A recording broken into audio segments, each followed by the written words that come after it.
기도드립시다. 또 가라사대 너희는 온 천하에 다니며 만민에게 복음을 전파하라. 믿고 세례를 받는 사람은 구원을 얻을 것이요 믿지 않는 사람은 정죄를 받으리라. 믿는 자들에게는 이런 표적이 따르리니 곧 저희가 내 이름으로 귀신을 쫓아내며 새 방언을 말하며 뱀을 집으며 무슨 독을 마실지라도 해를 받지 아니하며 병든 사람에게 손을 얹은 적 나으리라 하시더라. 주 예수께서 말씀을 마치신 후에 하늘로 올리우사 하나님 우편에 앉으시니라. 아멘. 우리에게 이런 놀라운 권세를 허락하시고 이 권세를 주신 우리 주께서 하나님 보좌 우편에서 오늘도 우리를 내려다보시며 우리를 위하여 간구하고 계심을 믿고 알게 하여 주시오니 감사합니다. 이 하나님께서 주신 주께서 주신 권세를 사용하는 저희들로 살게 하시고 오늘도 우리를 살피시는 하나님 앞에 합당한 삶을 살아가는 우리 모두가 되도록 인도하여 주시옵소서. 오늘도 거룩된 주의 날에 하나님의 거룩한 집으로 올라오게 하여 주신 하나님 감사합니다. 하나님께 경배하고 예배하기 위하여 우리가 이 자리에 모였습니다. 이 한순간 몸과 마음과 정성을 다하여 사신 하나님을 예배하고 우리 구주 예수 그리스도를 찬양하는 귀하고 복된 시간이 되도록 성령께서 함께하여 주시옵소서. 예배의 시종을 우리 주님이 주장하시고 영광 받아 주시옵소서. 예수님 이름으로 기도 올려옵나이다. 아멘. 네, 하나님 말씀입니다. 요한복음 11장 40절 한 절입니다. 같이 읽으시겠습니다. 예수께서 가라사대 내 말이 네가 믿으면 하나님의 영광을 보리라 하지 아니하였느냐 하신대. 성경 한 곳 더 봅니다. 출애굽기 14장입니다. 출애굽기 14장 10절에서 14절입니다. 합독합니다. 바로가 가까이 올 때에 이스라엘 자손이 눈을 들어 본즉 애굽 사람들이 자기 뒤에 미친지라. 이스라엘 자손이 심히 두려워하여 여호와께 부르짖고 그들이 또 모세에게 이르되 애굽에 매장지가 없으므로 당신이 우리를 이끌어내어 이 광야에서 죽게 하느냐. 어찌하여 당신이 우리를 애굽에서 이끌어내어 이같이 우리에게 하느냐. 우리가 애굽에서 당신에게 고한 말이 이것이 아니뇨. 이러기를 우리를 버려두라. 우리가 애굽 사람을 섬길 것이라 하지 아니하더뇨. 애굽 사람을 섬기는 것이 광야에서 죽는 것보다 낫겠노라. 모세가 백성에게 이르되 너희는 두려워 말고 가만히 서서 여호와께서 오늘날 너희를 위하여 행하시는 구원을 보라. 너희가 오늘 본 애굽 사람을 또 다시는 영원히 보지 못하리라. 여호와께서 너희를 위하여 싸우시리니 너희는 가만히 있을지니라. 아멘. 잠깐 한 번 더 제가 기도하겠습니다. 하나님, 이 시간에 부족한 종을 통하여 말씀으로 찾아오실 때 이 말씀을 영접함으로 오늘날 우리를 찾으시는 주를 영접하는 이 복을 우리가 다 받도록 영으로 주장해 주시옵시고 마음과 생각들을 감찰하시고 말씀에서 탈선되지 않도록 지켜 주시옵소서. 부족한 종을 지키시사 오늘날 종을 통하여 이 백성들에게 하시고 싶으신 당신의 말씀만을 증거하는 시간 되게 하여 주시옵소서. 예수님 이름으로 기도 올리옵나이다. 아멘.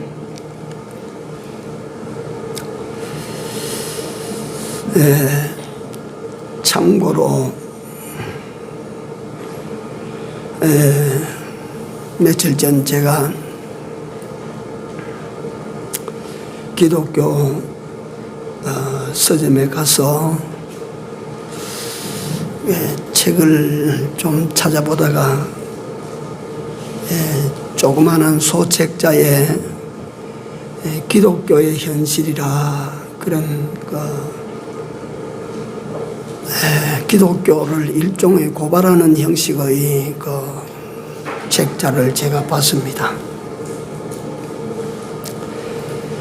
이 시대는 코로나라고 하는 불의의 이 침략자에 의해서 경제도 직격탄을 맞고 또 민심도 아주 흉흉해지고 삶의 질이나 여유가 박탈당하는 이런 참담한 시대 상황 속에 우리가 처해 있습니다. 제가 가끔씩 일주일에 한두 번 혹 이래 산에 가는데요. 가면 올라갈 때 이 마스크를 해가지고 가는데 제가 그 심장이 약해서 그런지 오르막길에 마스크를 하면 호흡이 너무 곤란해가지고 이 마스크를 벗어버립니다. 그 산에 가면 마스크를 벗은 사람들이 많아요.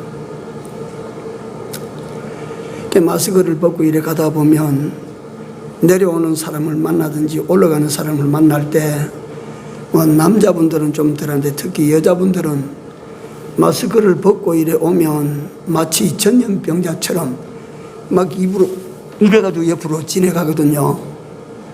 그러니까 마땅히 내가 마스크를 써야 될 사람이고 조심을 해야 되겠지만 왠지 내가 그들에게 의심을 받는 사람 같고 참 씁쓸해요. 그러니까 사람을 믿지 못하는 불신 시대가 됐어요. 이게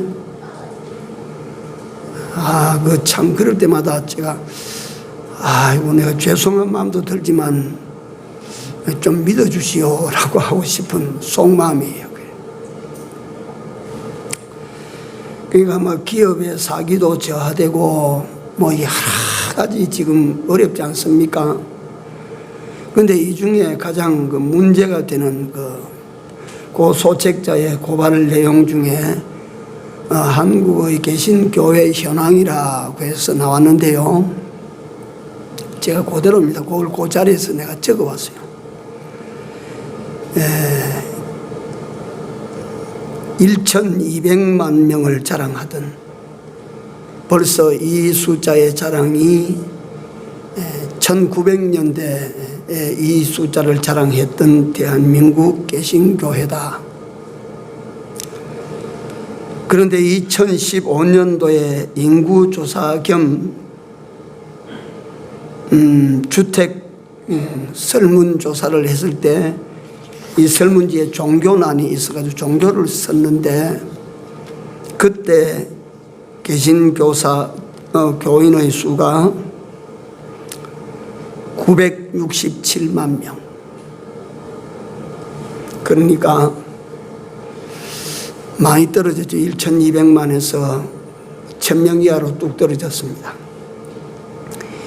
2020년 현재 예장 합동 246만 명, 예장 통합 230만 명, 기독교 감리회 110만 명, 기독교 성결회 43만 명, 기독교 고신 41만 명. 이 통계하니까 이게요 600만 명이 조금 더 됩니다. 이렇게 떨어져 버렸어요. 그런데요 기이한 것은 목사 숫자는 증가했어요. 예당 합동에 460명, 예당 통합에 209명,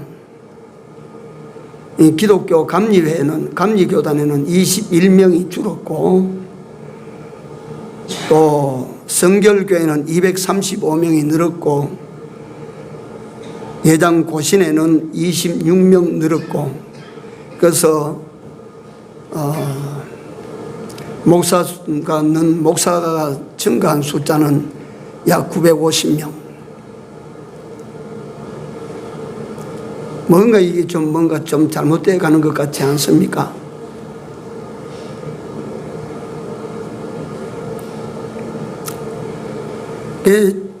제가 그 교회 목사이기 때문에 이게 정말 이 등줄이 막 땡겨 들어가는 것 같은 이런 내용입니다. 그런데 감소 원인을 그게 분석을 해놨는데요. 제일 첫째가 뭐냐면 대형 교회들을 둘러싼 악성 루머들입니다. 이게 대형 교회들 가면 예배당에 안 나가는 사람들도 다 아는, 예컨대 여의도 순복음교회도 그렇고 명성교회도 그렇고 저 강북 광림교회도 그러하고 또 만민중앙교회도 그러하고 사랑의 교회가 그 크게 사회적인 물의를 일으키고 금난교회 그런 난리를 치고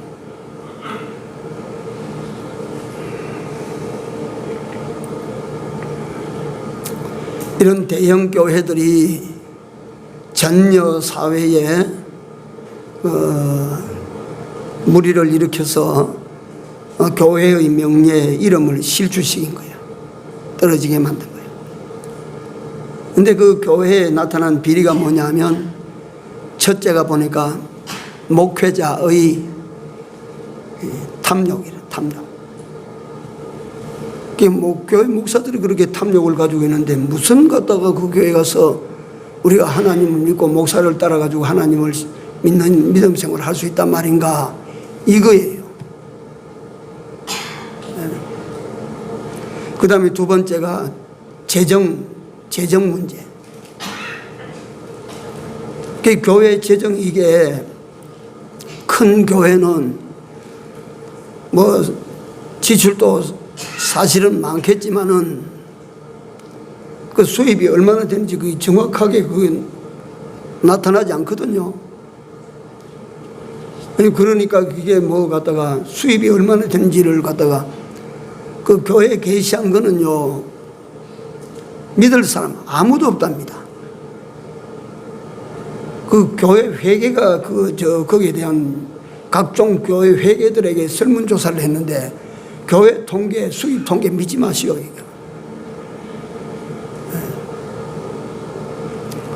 그러니까 이게 보통 문제가 아니지 않습니까?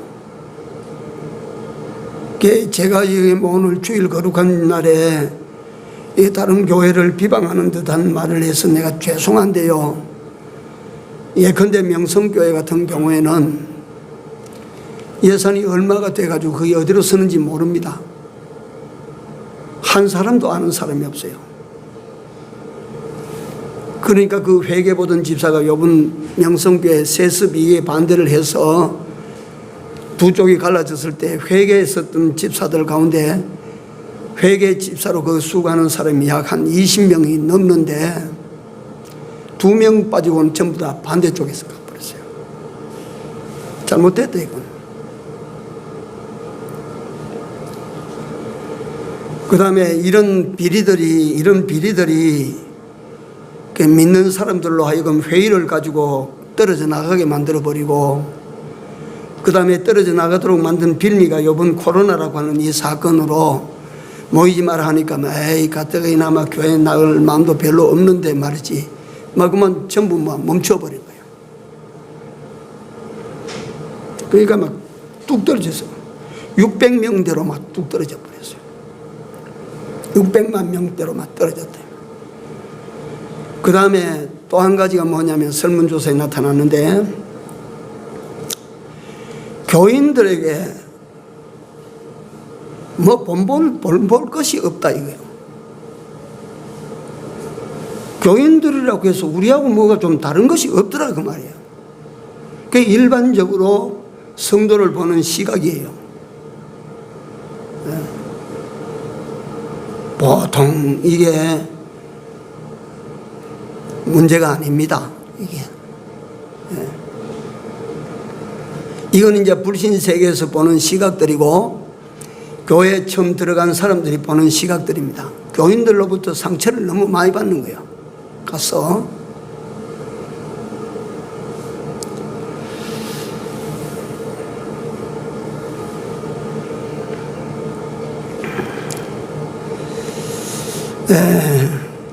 그 다음에 또 한 가지는 뭐냐면 이거 교회 안에서 일어난 교회 성도들로 말미암아 나온 문제, 교회 문제들입니다. 뭐냐 하면 교회 안에서의 생활과 교회 밖에서의 생활이 전혀 다르지 않다. 이게 무슨 말이냐면 교회 안에서 추구하는 모든 추구가 교회 밖에서 추구하는 것과 똑같다.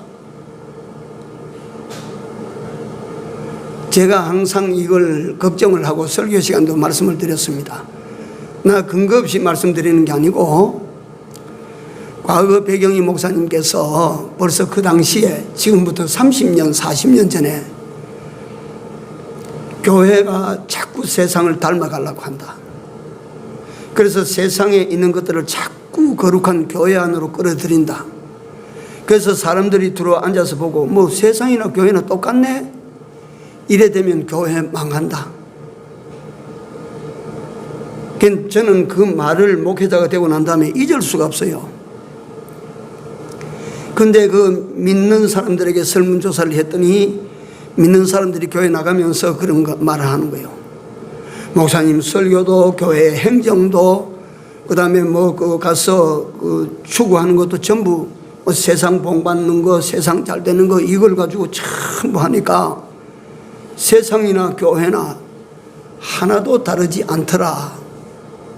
그러니까 나갈 매력을 다 읽어 메리트가 없어졌다. 그러니까 어떤 반론이 또 반론도 그 밑에 실어나는데요.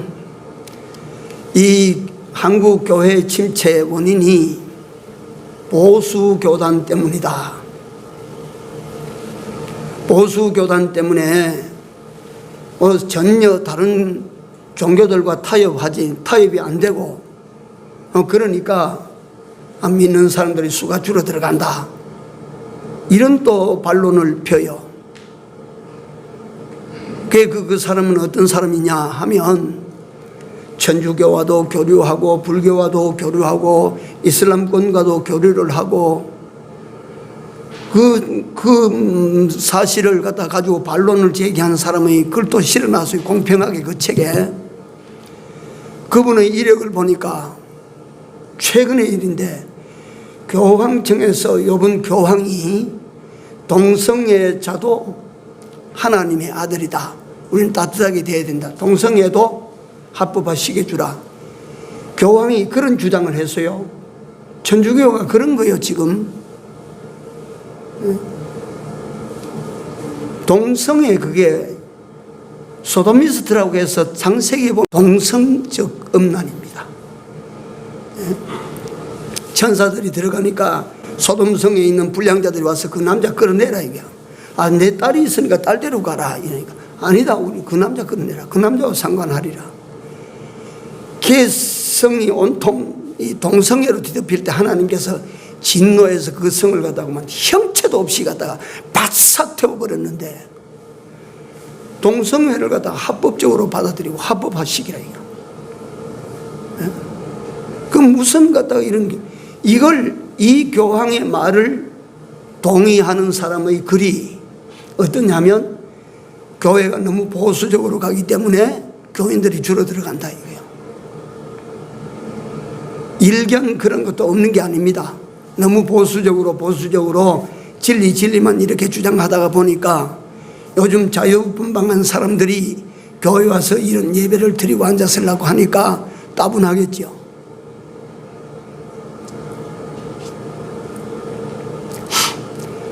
그래서 내가 이 종합적으로 내가 무슨 말을 하고 싶어서 이런 말씀을 드리느냐 하면 교회부터 시작해서 목사로부터 모든 오늘날 믿는 사람들이 하나님을 향한 믿음이 없어졌어. 믿음이 없어졌어.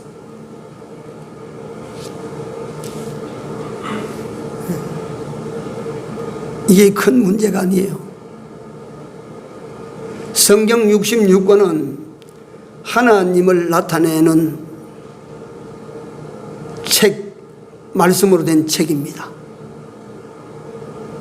하나님에 대한 말씀이요, 하나님을 우리에게 알려주시는 책입니다. 그러면 하나님을 알고 뭐 하란 말이요? 66권의 모든 이 진리의 말씀들, 성경 말씀, 하나님의 말씀은 이 보는 자, 듣는 자로 하여금 뭘 가지게 하도록? 믿음을 가지게 하도록 책입니다. 그래서 성경은 하나님을 믿게 하는 책입니다. 그러니까 성경 가지고 다른 거 자꾸 끄집어 넣으면 안 되는 거예요, 이게.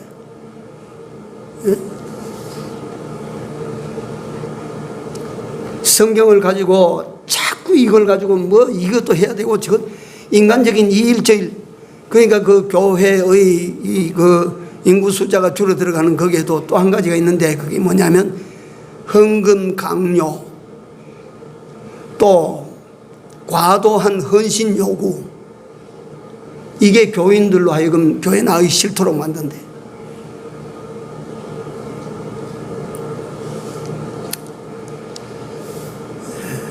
그러니까 이런 것다가 제가 원인들을 보면서 이걸 갖다 총체적으로 하나로 말하자면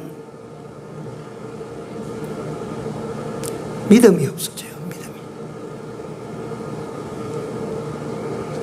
자꾸 요새 교회 나가면 이 일도 벌리고 저 일도 벌리고 이 일 하시오 저 일 하시오. 그래가지고 교인들로 하여금 긴장을 갖다가 풀어놓고 살지 못하도록 계속 불러대는 거예요.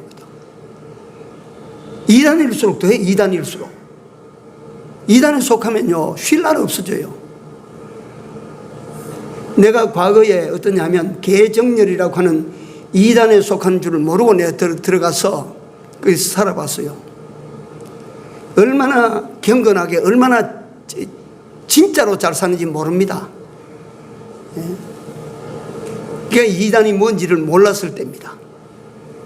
얼마나 잘하는지, 얼마나 경건하게 사는지, 얼마나 진실되게 사는지 몰라요. 근데 뭐가 다른지 알아요? 끝이 조금 달라요. 그러니까 사람들이 모르는 거예요. 여기가 진짜다 하고 살아요.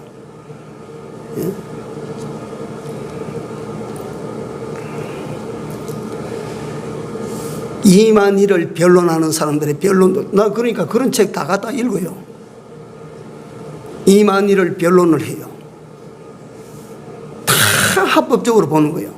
성경 갖다 대니까 다 맞아요. 그런데 뭐가 다릅니까? 이만희가 예수 노릇하거든요.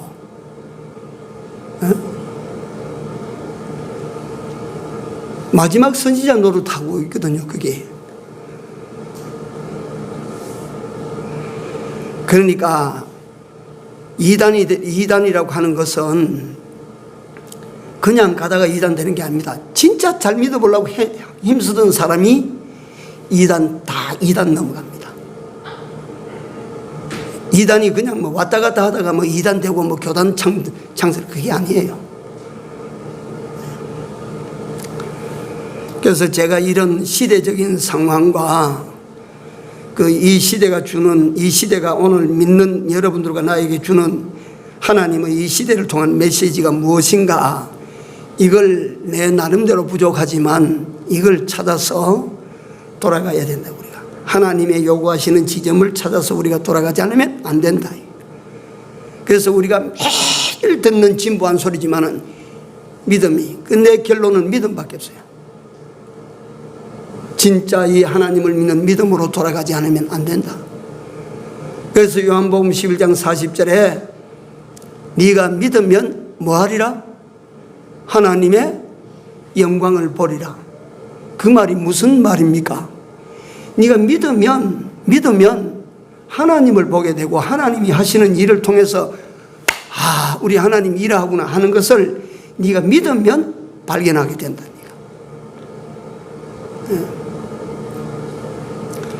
뭐 그 이상 우리가 더 바랄 것이 무엇입니까?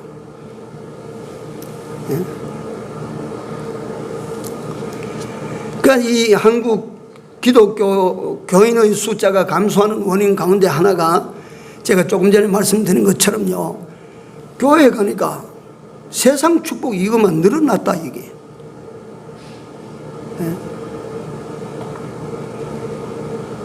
그런데 성경은 어떻게 가르치냐?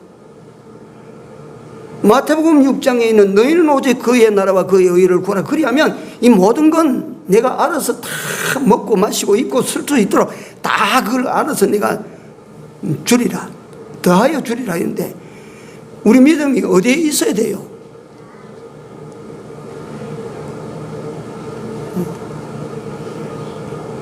왜 그 말씀을 믿지 못하고 자꾸만 하나님을 믿고 보상을 요구하냐고.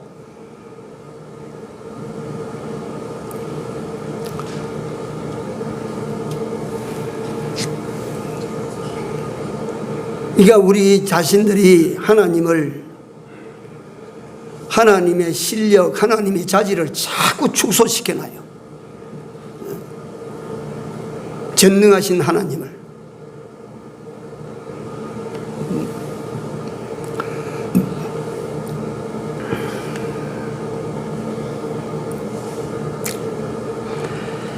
출애굽기 14장 10절에서 14절 여기 보면 믿어야 보는 영광, 오늘 그 주제가 그렇습니다. 믿어야 보는 영광. 하나님을 믿지 못하면 볼 수 없는 하나님의 영광. 그러니까 일평생 가도 하나님이 그런 하나님이셨습니다 라고 하는 간증거리 하나도 가지지 못한 이런 사람, 한 번도 경험해보지 못한 이런 사람.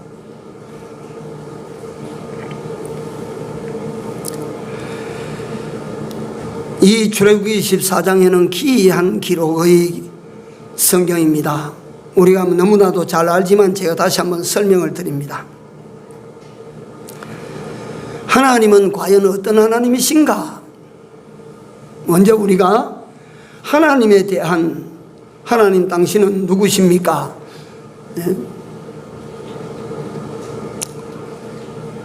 그 기도한 사람이 누굽니까?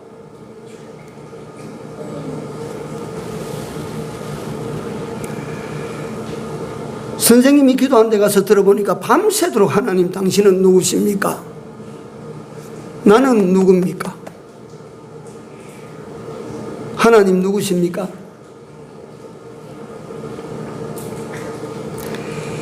이스라엘 백성들이 400년이 훨씬 넘도록 남의 민족에게 종살이를 했습니다. 왜 종살이 했을까요? 왜 다른 민족에게 종살이를 합니까? 결론적으로 무슨 말을 하고 싶으냐면, 제가 하기 싫지만 벗어날 수가 없어서 종살이 하는 거예요. 내가 그 종살이 하기 싫지만 떠날 길이 없는 거예요. 벗어날 길이 없는 거예요. 400년 넘었어요. 그 종살이 하면서 이스라엘 백성들 속, 히브리인들 속에 세워져 가는 그 중심, 그 인간 종살이 하면서 만들어진 인격 형태가 어떻게 변해져 가느냐 하면 이제 종살이를 다시 말하면 자기의 운명으로 받아들입니다. 우리는 이렇게 사는 것이 맞아. 이게 무서운 것입니다. 참 무서운 것입니다. 이제 벗어나고자 하는 욕망 없어요. 종살이 하면서 그저 이스라엘 백성들은 고기 가마에서 고기 건져 먹고 배부르게 먹고 저녁에 자기 자리로 돌아가서 피곤한 몸을 누이고 실은 자고 또 일어나서 또 가서 시키는 대로 하고 이게 그만 그 사람들의 삶이 되어버렸어요. 이 북쪽 사람들은 말이지, 내가 말만 들어주면 북쪽 사람들은 그런 거예요. 김일성이 시킨 대로 하는 것이 그만 그 체질이 되어버려요. 체질이.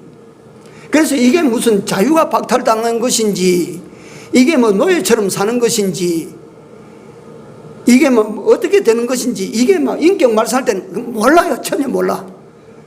그러니까 북한 주민들은 불쌍하지만 등신 같은 사람들은 내가 볼 때. 예. 그래도 그 김일성이를 좋다고, 김정은이를 좋다고, 말을 하니까 막 눈물을 줄줄 흘리면, 저 사람들이 저거 참, 아니, 남쪽 거 갖다가 그 TV를 그렇게 보고 뉴스를 그렇게 다 듣고 있으면서 그 짓을 한다고. 근데 그 참 희한합니다. 이 자꾸 다른 이야기 같은데 북쪽에서 넘어온 사람들이 도로 북쪽으로 넘어가거든요. 왜 이러냐니까 자유민주주의 세계에 들어와서 살아보려고 하니까 너무 힘들더라 이거요. 힘들어서 그만 그리 가는 거예요. 그거 가면 시킨 대로만 하면 밥 먹여주고 막 살거든요. 막 잘 먹든지 못 먹든지 그냥 사니까 그건 넘어가는 거라.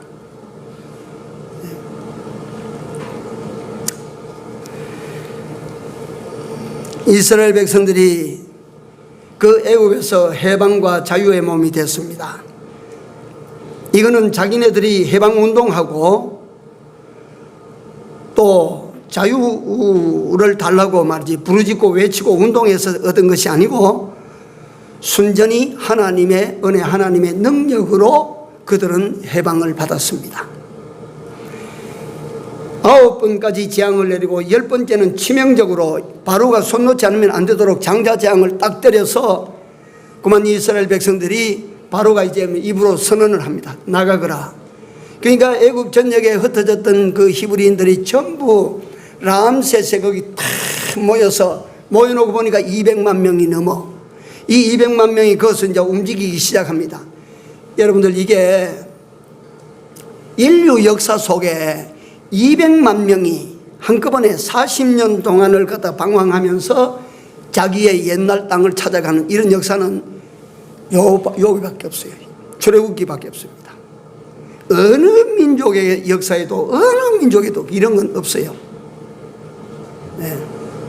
근데 이게 뭐 성경에만 기록된 역사냐 하면 이게 아니에요. 일반 역사 속에도 이 흔적이 다분히 다 남아있어요.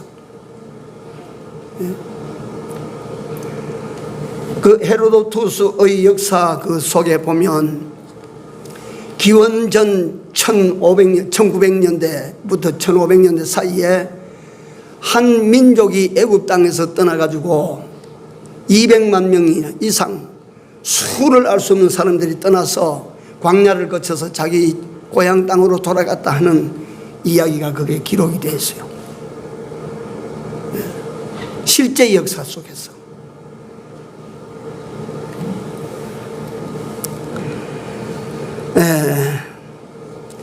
그들이 의기양양하게 출발을 했지만 그들이 가다가 보니까 갈 길이 막혀버려요. 어디로 가느냐 하면 참 이거요, 제가 이 내용을 가지고도 여러 시간 증거해야 되지 내 솜씨로는 1시간 만에 다 증거를 할 수가 없어요. 하나님께서 람셋이라고 하는 것이 어디냐면 저 애굽 땅 저쪽 밑으로 쫙 내려가서 여러분들 지도를 보시면 지중해에 가까운 곳에 람셋이라고 하는 나일강 하류입니다. 나일강 하류. 그러니까 거기 나일강 말이지 삼각주 그 지대인데 거기가 유명한 세계적인 곡창지대예요. 거기 예? 거기 람셋이라고 하는 것을 세웠다 이 말이에요. 그 람셋은 이스라엘 백성들이 애굽에 종살이 하면서 강제 노역해서 그 성읍을 세운 거예요. 오늘날 쉽게 말하면 애굽의 모든 군량미를 거두다가 그거 갖다 쌓아놓고 애굽의 모든 무기를 가져다 그거 쌓아놓고 하는 그런 요새지입니다. 거기 모여가지고 200만 명이 그 모여서 이제 출발하는데 거기서 조그만 서쪽으로 나가면 지중해 변으로 해서 북쪽으로 쭉 올라가면 넉넉 잡아서 보름이면 가나안 땅에 들어갑니다. 가나안 땅에 들어가요. 그런데 하나님께서 딱 구름 기둥과 불 기둥을 일으켜서 어디로 가는 거 하니? 반대길로 가는 반대길로 밑으로 내려가는 거예요. 밑으로 내려갑니다. 이쪽이 아닌데요. 아닙니다. 내려갑니다. 이스라엘 백성들은 이 없이 하나님을 그때까지 잘 따라가요. 자, 이제 꿈을 가지고 가다가 보니까 거기 가서 한 곳에 구름 기둥이 서는데 이제 길이 없어요. 홍해 바다라. 그런데 뒤에 애굽의 바로가 가만히 생각을 합니다. 이거 200만 명이라고 하는 종이 애굽 사람들에게 얼마나 유익을 주고 애굽 사람들을 얼마나 편하게 살도록 만들어준 이 종들이 다 나갔다. 이걸 가만히 볼 수가 있나? 애굽의 기병대들 다 모집해라. 애굽의 전사들을 다. 애굽이라고 하는 나라는 그 당시에 세계를 제패했던 제패국입니다. 그러니까 군대가 막강해요. 군대를 다 동원해라. 추격해라. 이거 안 된다. 이거 그냥 보낼 수 있느냐? 그래서 그러다가 막 지축을 흔들면서 막 수레들이 막 따라오는 거예요. 이스라엘 백성들이 홍해에 모여서 가만히 뒤돌아보니까 막 지축이 울리는데 먼지 구름이 막 일어납니다. 자, 이때 오늘 본문에 보니까 이스라엘 백성들이 모세를 원망합니다. 왜 우리를 끌어내어서 여기 와서 죽게 하느냐 그 말이에요. 네? 자, 하나님께서 하시는 역사는 살게 하시기 위한 역사요, 죽게 하시기 위한 역사요? 살게 하시기 위한 역사입니다. 여러분들 오늘 시간이 다 돼서 제가 여기서 요 말만 가지고 마칠게요. 여러분들을 우리 살다가 보면 예수를 믿는데도 불구하고 어려운 일 닥쳐요? 안 닥쳐요? 닥칩니다. 그렇죠? 이건 뭐 대답할 것도 없이 우리는 어려운 일이 오히려 더 많이 닥쳐. 네? 힘든 일 닥쳐요. 막 죽고 싶을 때도 막 있어요. 그러나 이런 일을 당할 때 한번 받아세요. 모든 현실은 누가 주셨다고? 하나님이 주셨습니다. 아시겠어? 모든 현실을 주신 이는 하나님이 주셨습니다. 하나님께서 주신 현실은 나를 뭐 하게 하시려고 주신 현실이라고 조금 전에 살게 하시려고 주신 현실이지 죽고 망하게 하시기 위하여 주신 현실 아니다 이 말이에요. 나를 살게 하시기 위하여 주신 현실이지 나를 죽고 망하게 하시기 위하여 하나님은 그런 현실을 주실 이유가 없다 이 말이에요. 홍해로 끌고 가신 하나님께서 왜 그리로 끌고 가셨는가? 이스라엘 백성들을 갖다 더 잘 되게 하고 더 잘 살게 하기 위하여. 3장 14절인가 거기까지 13장 출애굽기 13장 앞에 가보면 무슨 내용이 나오냐 하면 하나님께서 그들을 이끌고 서쪽 길로 해서 곧 북쪽으로 올라가면 막 지름길로 금방 올라가는데 왜 그리로 안 갔느냐? 하나님의 이유를 거기 말씀해 놨는데 가면 거기는 블레셋이라고 하는 아주 약탈 민족이 거기 있는데 블레셋이 말이지 쳐들어 내려오면 이 백성들이 피해가지고 애굽으로 돌아갈까 하여 해놨어요. 전쟁이 무서워가지고 뭐 종살이하는데 뭐 전쟁 해봤어요? 안 해봤지? 블레셋이 닥치면 그게 두려워서 애굽으로만 돌아갈까 해서 그리로 가지 않았다.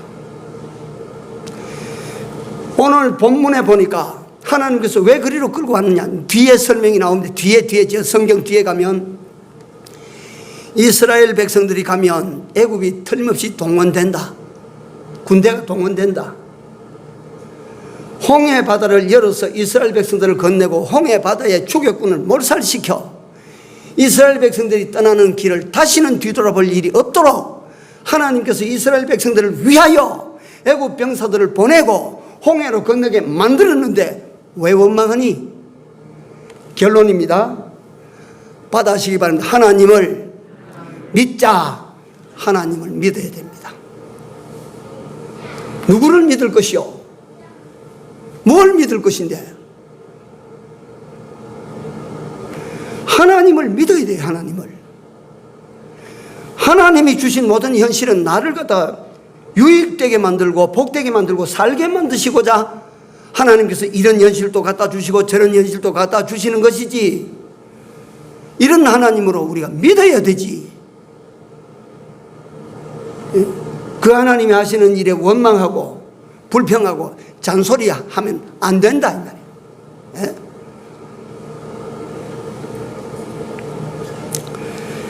그래서 오늘 오전에 요것만이라도 기억하십시오.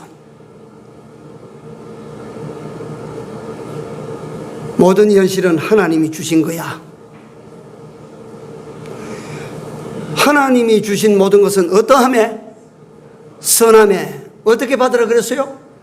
감사함으로 받으면 어떻다고? 버릴 것이 없느니라. 할렐루야. 이게 우리가 현실을 살아가는 진리입니다. 때때로 우리는 살아가다가 하나님 계시면 내게 이럴 수가 있나 라고 하는 믿음 없는 소리를 우리가 할 때도 있어요. 이제 그러지 마시고 그 어려운 일 닥치면 오후에는 말이요, 그 어려움이 내게 무엇을 갖다가 일깨우고 내가 나로 하여금 어떤 복을 받도록 하시기 위하여 어려움을 주시는지, 큰 어려움은 더 큰 영광을 보게 만들고, 더 큰 어려우면 더 큰 영광을 보게 만드실 것이고,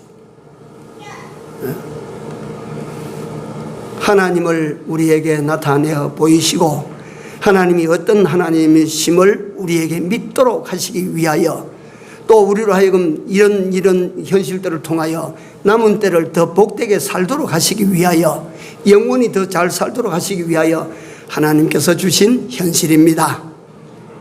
믿습니까? 간단합니다. 믿음은 복잡하지 않습니다.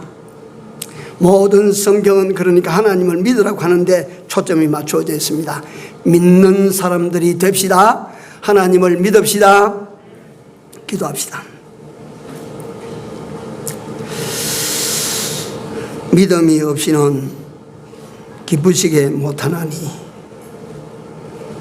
하나님께 나아가는 자는 반드시 그가 계신 것과 그가 또한 자기를 찾는 자들에게 상 주시는 이심을 믿어야 할지니라고 하신 하나님, 하나님께서 주신 모든 것은 선함에 감사함으로 받으면 버릴 것이 없느니라고 하신 하나님, 우리에게 다양한 현실을 주셔도 이 현실들은 다 우리를 사랑하심으로 우리를 잘되게 하시고 살게 하시기 위하여 하나님께서 주신 은혜의 선물인 것을 우리로 알게 하시고 믿게 하여 주신 하나님, 이대로 우리 모두가 다 되어지기를 원합니다. 이 믿음의 사람들로 살아가기를 원합니다. 그래서 우리 하나님이 어떠하신 분이신지를 보기를 원합니다. 하나님이 나를 얼마나 사랑하시고 계시는지를 알 수 있는 저희들이 되기를 원합니다. 하나님께서 날 위하여 하시는 역사를 눈으로 보고 마음으로 읽어낼 수 있는 저희들이 되기를 원합니다.